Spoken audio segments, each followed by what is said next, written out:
So the good news is we're going to be done early. How early depends on my last session, so no pressure on me. So I want to wrap it up with some what we call the do's and don'ts of marriage. But before I do that, I want to tell you a story. Let me ask you a question. Remember, we've had this theme throughout in some of our examples of driving. How many of you know how to drive? What? How to drive. All right, everybody raise their hands, I believe. How many of you, when you get into that car, have a checklist of things to do to drive? Really?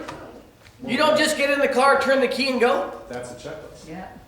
Okay, how many of you have to think about that checklist? Right?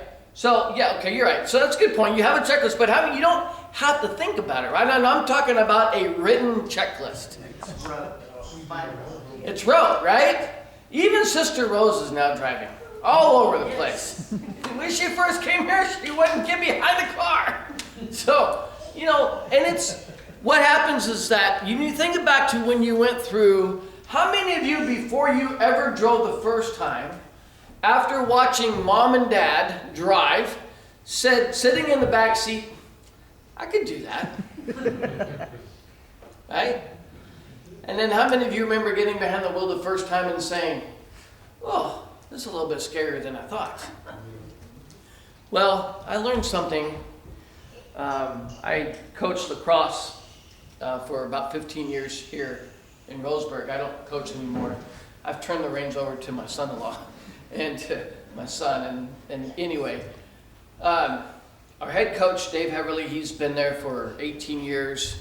And at the beginning of the season, he goes through the speech. And he talks about the 4 levels of competence. So let me use this analogy to share with you about 4 levels of competence, and then I'll relate it to the last session. So, first thing that I want you to think about is there's 4 levels of competence, and the first level is the unconscious incompetent.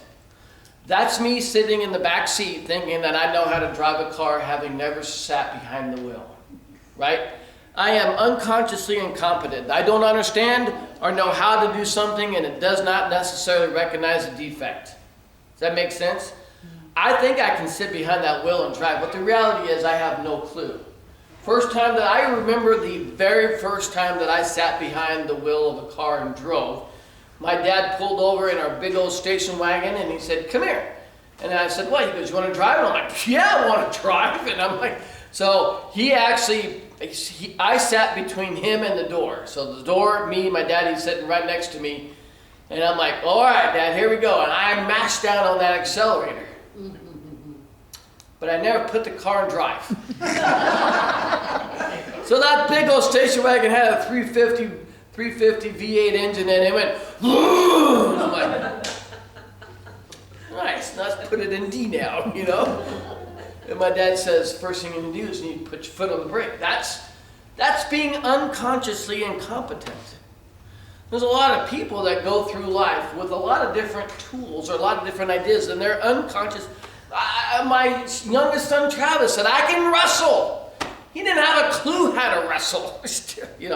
Anyway, the next level of competence is consciously incompetent. So after the first time that I drove, and then second time I drove, I realized that, okay, I need to learn some things about driving. But I recognize the fact that I need to learn some things. In this week this week, maybe it's felt like a week, I don't know. These last 2 days, right, as we've gone through some of these things, you may have come in and said, I'm great in all my relationships. You might have been somewhat unconsciously incompetent about that. What we've hoped to do is say, and if you are great, and we're not saying that everybody's got issues.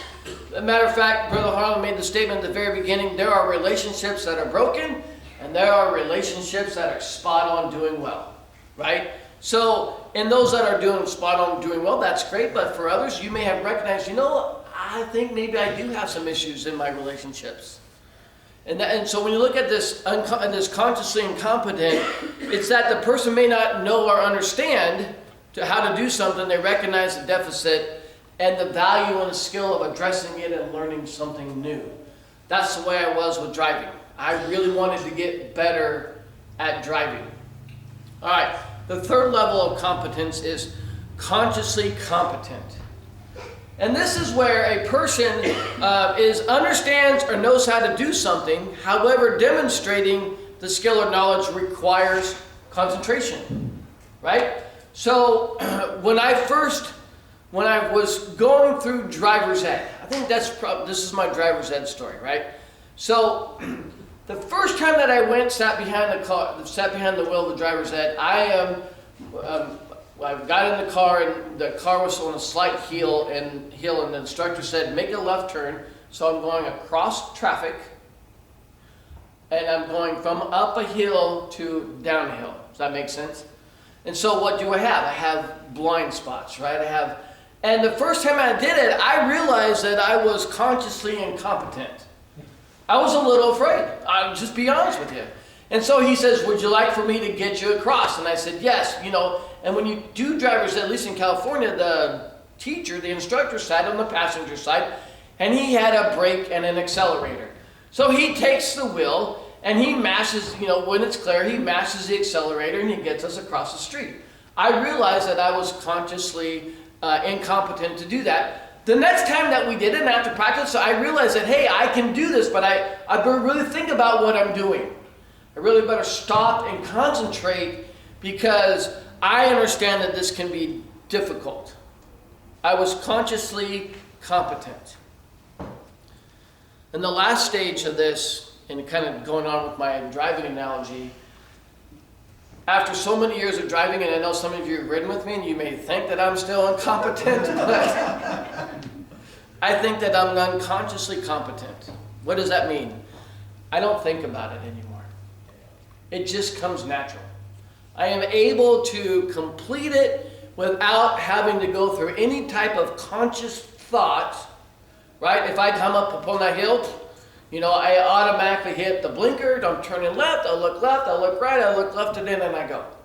But I don't have to go through those steps mentally, consciously in my head. I just naturally know how to do it. And then now I drive a car that says if somebody's coming, don't go, right? So kind of takes a little bit of the fun out of it. But anyway, here's the thing. In marriage, all the tools that we've given you, and talking about conflict resolution, talking about how to fight fair, talking about recognizing, issues, potential issues, where we want to be is in this unconsciously competent area. That's where we want to get to, and as I go through some of these do's and don'ts, some of them will make more sense than others, but I wanted to use this to think, do you ask yourself this question? Do I have to stop and think to do the right thing? Do I even know what the right thing is to do?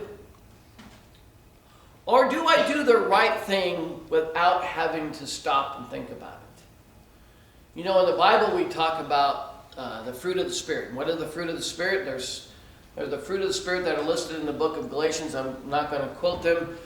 But here's what I would say, is that those, love, joy, peace, all those are characteristics of Christ. What did we start with? I started yesterday talking about being made in the image of God. That means being made in His love and His kindness and His commitment, right? And I'm talking about our relationships in that regard as well. How awesome would it be if we are unconsciously competent in love and unconsciously competent in being kind and unconsciously competent in our commitment to our spouse or in other relationships that we're working on with love and kindness and being one. That is the goal, right?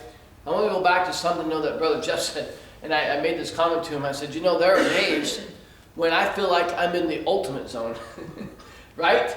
I'm demonstrating love regardless of her, and she's demonstrating respect regardless of me, and that's an awesome place to be. And those are the days you feel really, really good about being married. And then the next day I feel like I might be in the crazy zone. Why? Because life happens. That's why. It's just a fact. Life happens. And when life happens, it can take our cycles from crazy from ultimate all the way back to crazy in a blink of an eye. And so what we've hoped to have done is give you some tools and some thought process to recognize where you're at, and then to continually move yourself back. How can I get one step higher on that scale? All right, so in your book, and I apologize, I did actually look it up. At the end of my section, starting on page 54, and then 55 and 56, all of these are listed out. There's 14 of them. I did a very, very scientific study. I polled 4 people. I don't even know if you guys remember me polling you. So I needed to trim it down. 14 is too many to talk to. I said to Matt and Kristen and Lynette, and I said, here's a list of 14. Give me your top 3. That was my very scientific study. But interesting enough, they were in on 4, if I remember correctly, out of the 8, on 5 of them they were each chosen at least twice. And then I got to pick some more that I thought were good. So nothing scientific about it, honestly, but I wanted to trim it down, a few that I want to talk about. But you have all 14 in the book to refer to. We're not going to dwell on them for a long period of time, but I think it's important that at least we talk about. So don't be unthankful. Have we talked about that enough? Think about it. And what am I saying? Your spouse does something nice for you, let him know, right?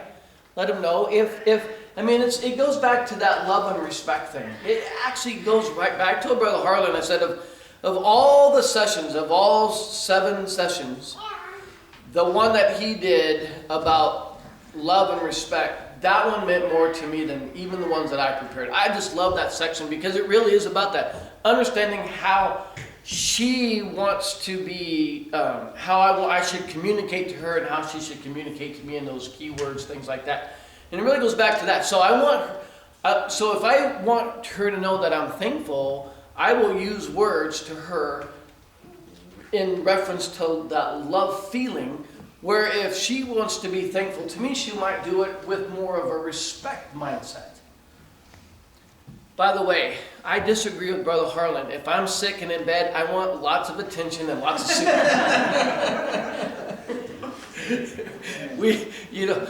Sound like Joyce and I are a lot more alike, and Brother Jeff and my wife are a lot more alike in that regard.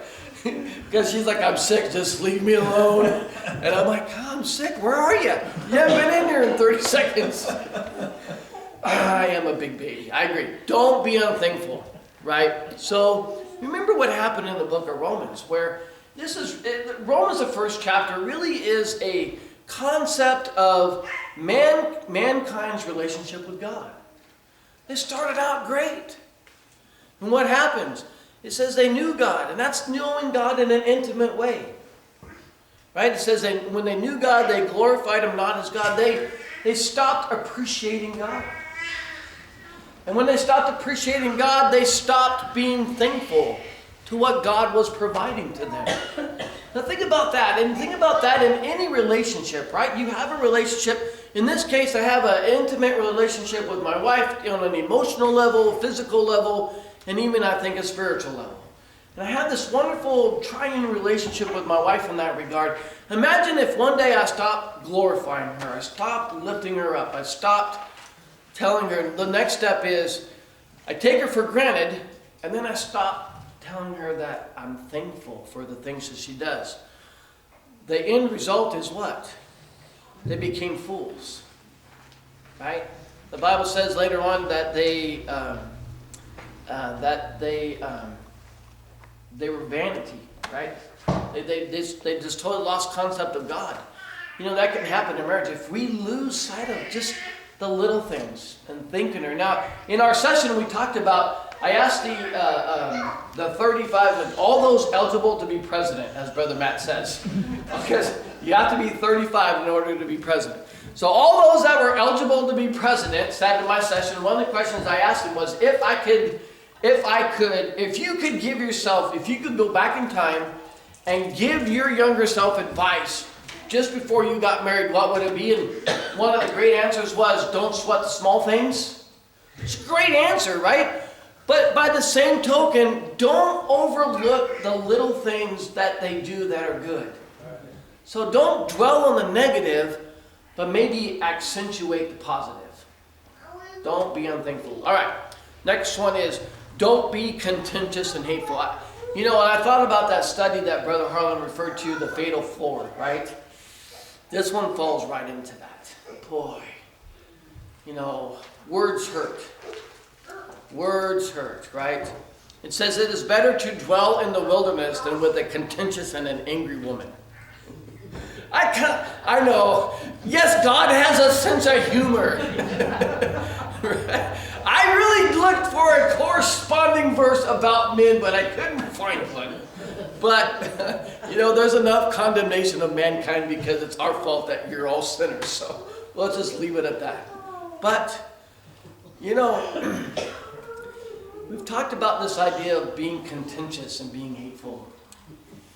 Nothing will kill a marriage off quicker. Nothing will, as he said, that with 95% accuracy, if you see one of those in marriage, your marriage is going to end in failure. Now, let me just say this. Have you ever been contentious? I have. Have I ever been hateful? I have. It's more about like sin, right? When you think about sin, it's the continuation of it. If it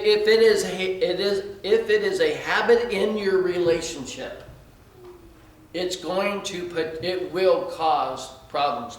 If it's a one-time manifestation, it's a problem. Deal with it, move on, right? But don't be contentious or hateful. All right. Don't say mean things. That seems kind of silly. My mom used to, actually, we've heard it. My mom said, others have said it. If you don't have anything nice to say, don't say anything at all. Little chicken soup for the soul, right? If you don't have anything nice to say, don't. And Brother Harlan said, again, kind of just referring back just to reiterate and reinforce what was said. Typically mean things are said out of anger, right? They're said out of anger. And when they're said out of anger, it's amazing how often those things will come back up 10 years down the road, right? Because they hurt. Why do they come up? He said something else about it too, and that is that 5-to-1 ratio, it's interesting enough, that's actually true in the business world as well. With the proliferation of social media, if you get on your phone and you've got a big enough following, or people forward it, or favorite it, or whatever, you say McDonald's is horrible. And if you're like an influencer, and there are influencers out there, and that propagates, there's going to be a message out there that McDonald's is horrible. It takes on average, because we actually do studies, we actually do surveys as a company. We're actually what we call net promoter scores in our industry. What does that mean? That means, and I know I'm getting a little bit detailed, but I'll bring it right back, I promise. We survey our customers, how likely are you to recommend us to someone else? If one person gets out there and says one bad thing, it actually takes 11 different positive things being said to overcome that one negative. So I would tell you that in that 5-to-1 ratio in between your spouse, I think it's only that low because there is a familiarity there. Right? But still, it is a tremendous ratio. And boy, wouldn't it be awesome if it was the reverse of that, right? Don't say mean things, right? So it says there, and we've kind of covered these verses in James. James has a lot to say about the tongue. He's a pretty smart guy about that, right? It's a very dangerous weapon. If we're not careful, it will cut. 2 things. Was it Ben Franklin that said the pen is mightier than the sword? Let's just give him credit for it. I like Ben Franklin. Right? The pen is mightier. What is he saying? Words hurt. Right? You know who else said something even similar to that? The Bible. Right? That the Word of God is quick and powerful and sharper than any 2-edged sword. Why is that? Words matter. Words can hurt. And mean words take a long time to heal. Don't stay angry. I don't know if I shared this story. I've shared a lot. This is one that I think I did. I told you about my mom. My wife and I were arguing one time, and I called up Mom and I said, "Mom, Lynette and I are not getting along. We're arguing." And I thought I was looking for sympathy. I was looking for an ally. I was looking for somebody to take my side. And my mom says, "Whatever you did, just go tell her you're sorry." Like, wait a minute, what are you saying, Mom? Because I said, let me explain. She goes, no, I don't even want to know. You're wrong regardless, right? She loved my wife. But point is that the idea is that we're going to get angry from time to time.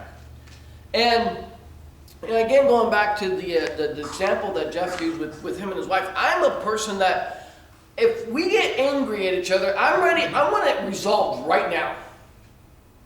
And my wife is the one who says, I need a little bit of time to process this, right? Again, what a great tool. We'll resolve it. We're not going to resolve it at this moment, but we're going to set up a time to resolve it. And that might be 10 minutes. It might be a day. Whatever it is. But don't stay angry. Why? Because anger, like any other disease, festers, and it can eventually kill if we don't deal with it. I like this one. Do stay positive. I look at this one and say, either you're an optimist or you're a pessimist. Which are you? And I'm not asking you to answer that question. You're either an optimist or you're a pessimist. No, we prefer the term pragmatic. Pragmatic.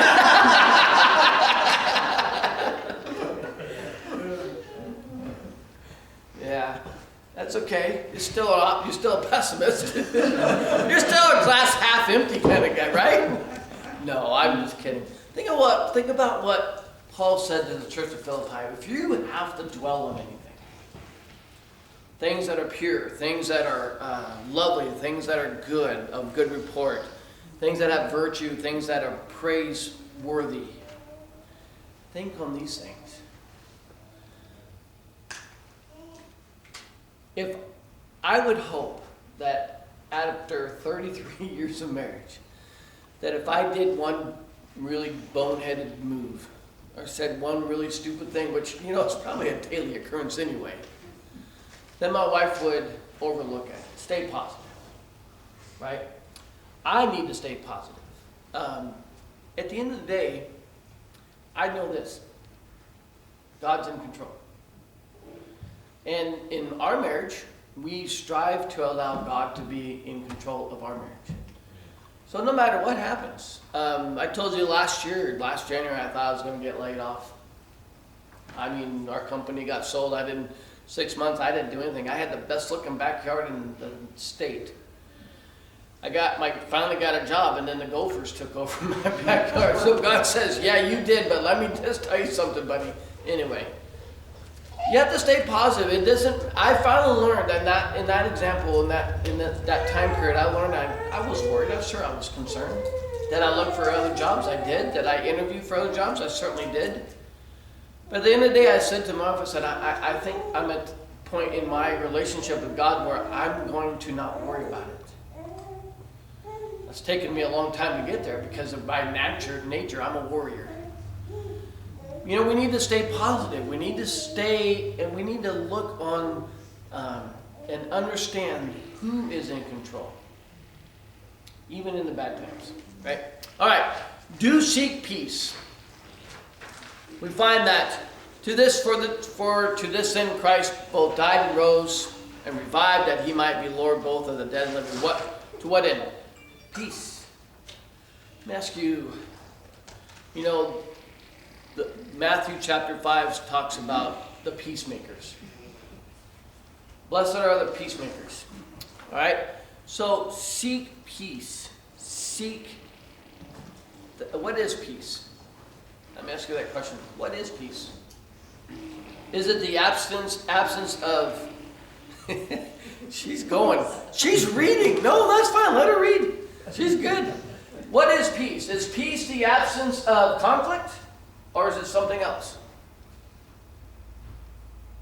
I would say it's the resolution of conflict. The resolution of conflict? I think that's good.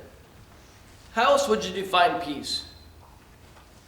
So in biblical pieces talks about an inward relationship with God, right? An inward relationship with God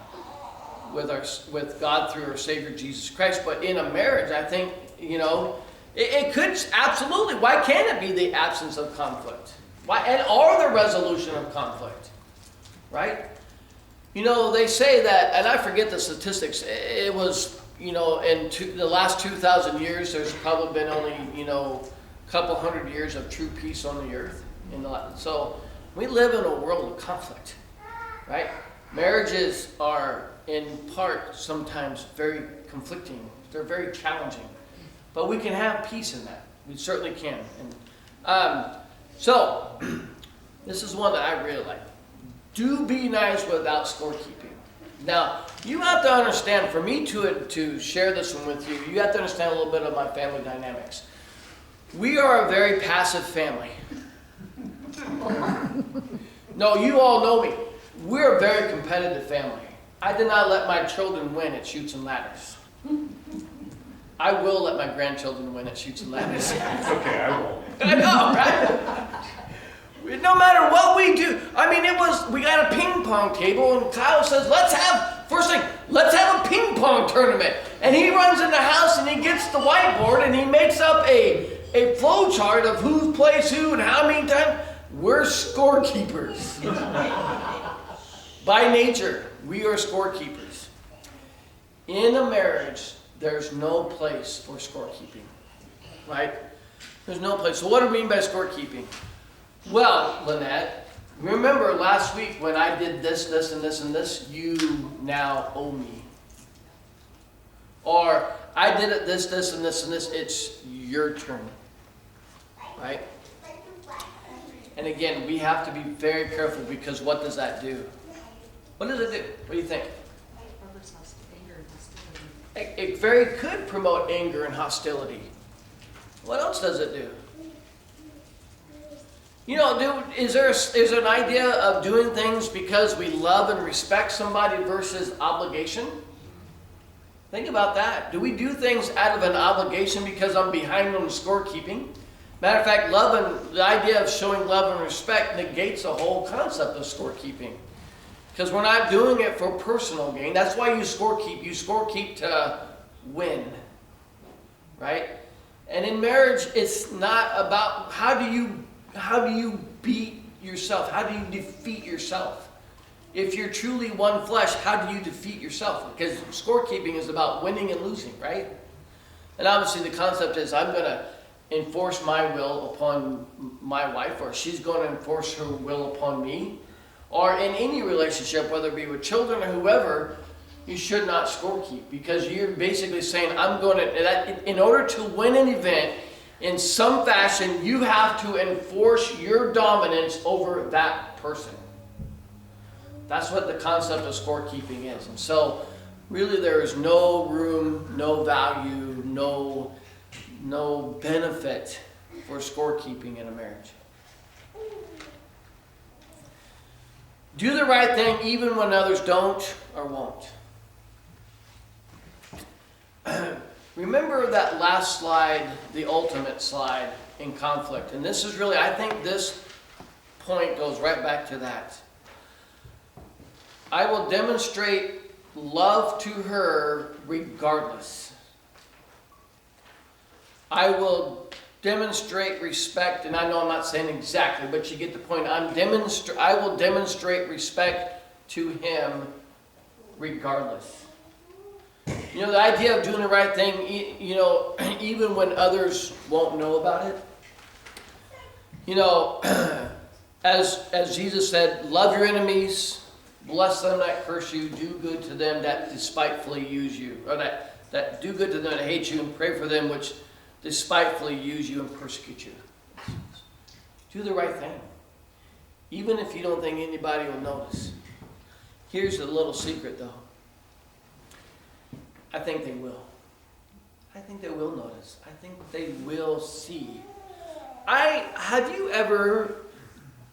know this to be true in my marriage. There have been times when my wife or I have made a conscious decision on our own without broadcasting it to change something in our marriage. Nothing, no major things, but little things. How do I correspond with her? How do I talk to her? How do I respond? Any whatever. And I know when she's done it without announcing it, I've noticed it.